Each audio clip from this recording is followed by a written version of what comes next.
I have written a book called Standing at the Edge, and for me, it was a very powerful process because as someone who has been a spiritual companion to many people, not just dying people, but people in, many phases of their life.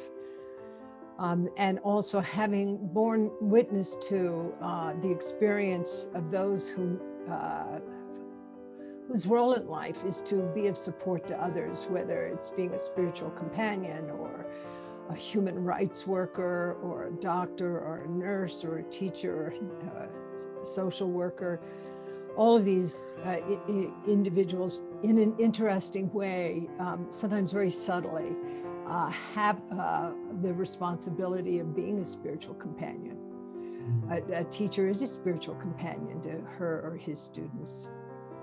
And in working with many people in these service areas, it was clear to me that what we would call the aspirational or the virtue aspect of being in service to others,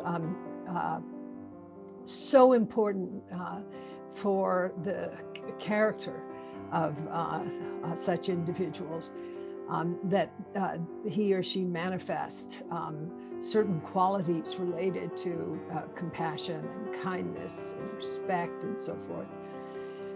But that there were on these virtue-based qualities in our psychosocial world, shadows that were actually depleting those who are endeavoring to serve.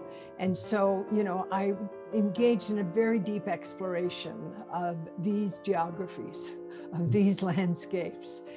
And part of the work, it began for me in looking deeply into the definition of compassion. And as I began to map out the landscape of compassion, I realized that there was the power of compassion in transforming the afflicted aspects, say, of altruism or of empathy, of respect or integrity, or even of our direct engagement.